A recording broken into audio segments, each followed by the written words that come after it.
Fala pessoal, tudo bem?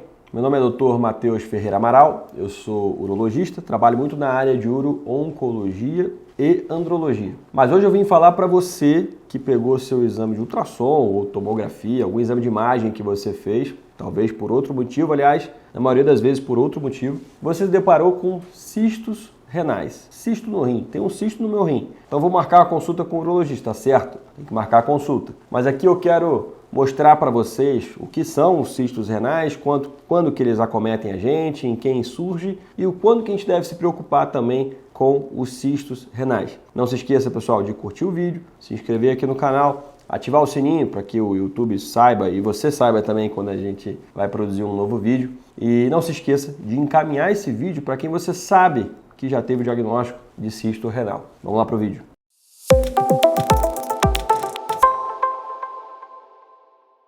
Bom, de cara, pessoal, eu queria que você diferenciar de uma vez por todas a diferença de cisto renal para nódulo renal. Então, quando o ultrassom ou a tomografia fala em nódulo renal, ele está falando de nódulo sólido. E esse sim, a gente gera um pouco mais de preocupação. Nódulos renais sólidos geralmente tem indicação, vale um vídeo só sobre isso, mas o nódulo sólido, com vascularização própria, ou seja, ele capta contraste, esse nódulo geralmente exige um tratamento específico para ele. Pode ser com a remoção do nódulo ou com a ablação do nódulo, enfim. O nódulo sólido gera mais preocupação. O cisto, pessoal, é uma bolinha de água. Tem alguns fatores, algumas características dos cistos, e a gente vai ver aqui hoje, que vão gerar um pouco mais de preocupação e a gente vai ficar mais atento nesses casos. Na maioria das vezes a gente vai ficar tranquilo quanto à presença deles. Só para você ter uma ideia, 70% das pessoas vão ter cisto renal em algum momento da vida. A gente está falando de 7 a cada 10 pessoas. É mais comum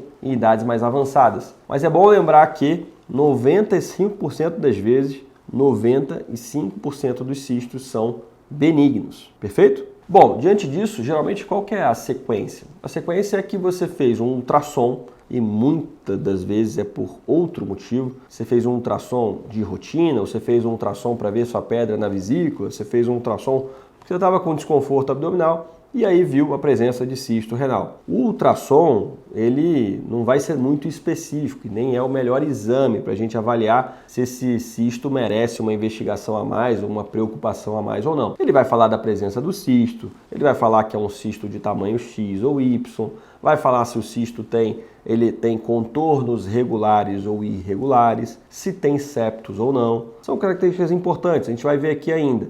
Mas a presença do cisto, a não ser que o ultrassom seja assim, taxativo, que o cisto ele é regular, o conteúdo dele é só líquido e ele não tem septo nenhum, nem calcificação. Se ele não mostrar nenhum sinal desse, nenhum sinal de alarme, acabou pelo ultrassom. A gente vai tranquilizar o paciente, olha, isso aqui é um cisto, que a gente considera um cisto simples pelas características dele, e o senhor pode ficar tranquilo. Esse tipo de cisto simples, né, que não tem nenhuma característica alarmante, a gente só vai se preocupar, entre aspas, em tamanhos muito grandes e que eles começam a comprimir estruturas vizinhas. A gente está falando de cistos de 15, 20, 25 centímetros, muito grandes, que acabam comprimindo, por exemplo, o fundo do estômago e causando uma dispepsia, uma dificuldade de digestão, ou comprimindo até alças intestinais, causando distensão, por exemplo. Então, nesse caso, a gente vai tratar, mas na esmagadora maioria das vezes, a gente não vai precisar fazer nada. Como eu vinha falando antes, o ultrassom geralmente é um exame inicial. Se ele tiver alguma característica que foge um pouquinho da normalidade, por exemplo,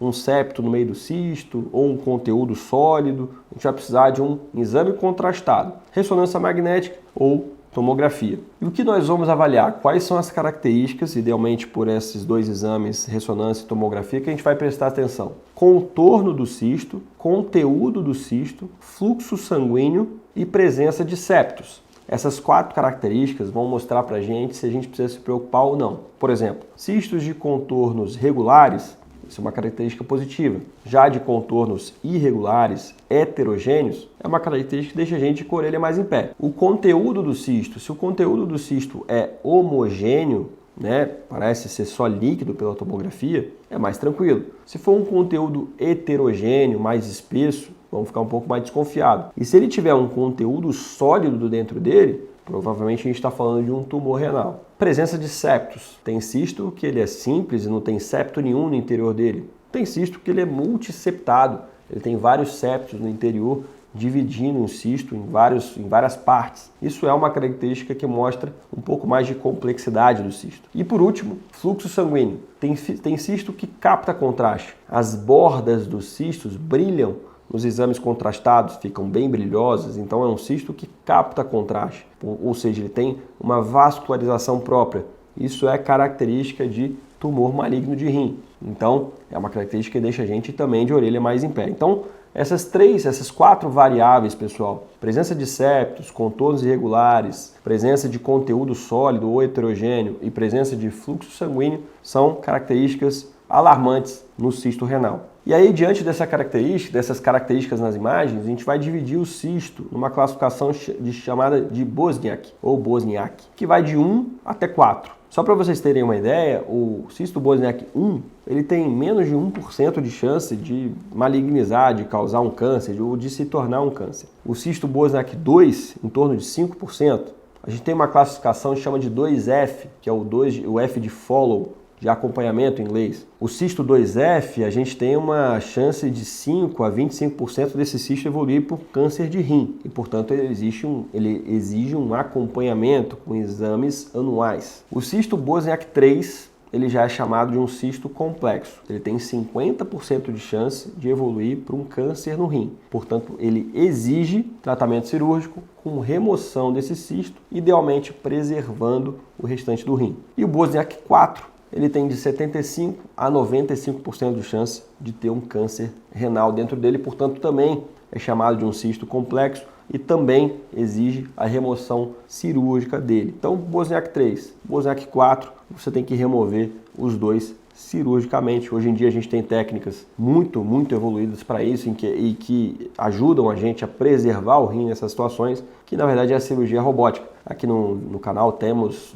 vídeos só sobre cirurgia robótica, a gente explica a técnica para vocês. Peço a favor de vocês para que visite esse vídeo e entenda mais sobre o assunto, mas a cirurgia robótica melhorou muito a cirurgia de nefrectomia parcial, ou seja, a retirada parcial de um tumor, de um nódulo, de um cisto, com preservação do restante do órgão. Beleza, pessoal? Então aqui eu trouxe para vocês um resumo de cistos renais, quando que a gente pode se preocupar. Lembrar vocês que 7 a cada 10 pessoas vão ter cistos renais em algum momento da vida. Portanto, se você não tem agora, mais para frente provavelmente você vai ter. Manda esse vídeo para quem você julga necessário, quem você ouviu falar que tem cisto renal, para ele aprender um pouco sobre o assunto também. Não esqueça de curtir o vídeo, inscrever no canal e ativar o sininho para mais novidades aqui com a gente. Tá bom, pessoal? Até o próximo vídeo.